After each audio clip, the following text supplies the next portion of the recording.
যে এগুলা বহু নির্বাচনী প্রশ্ন তোমাদের পরীক্ষা আসার মতো একবারে আসার উপযোগী।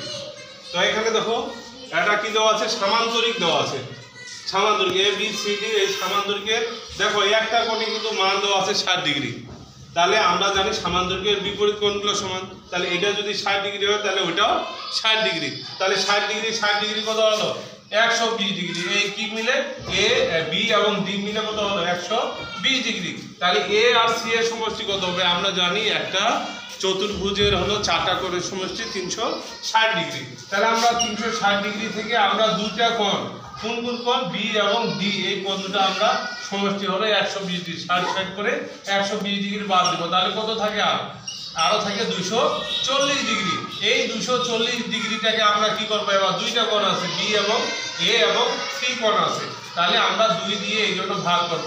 2 দিয়ে ভাগ করলে কত হয়, এখানে 4 নামলো, 2 দুগুণে 4, আবার 0 নামলো, তাহলে ভাগ করা যায় না, ভাগ করলে করে 0। তাহলে কত 120 ডিগ্রি। অর্থাৎ এইখানে দুইটা কোণ, এই কোণ মিলে হলো 240 ডিগ্রি, কিন্তু যখন 2 ভাগ করব তখন কি হবে 120 ডিগ্রি। অর্থাৎ আমরা জানি সামান্তরিকের বিপরীত কোণগুলো সমান। এই বি কোণের বিপরীত কোণ হলো ডি কোণ, এটাও হলো 60 ডিগ্রি। হ্যাঁ, তাই এই যে দুটো কোণের সমষ্টি আমরা পেলাম 240 ডিগ্রি।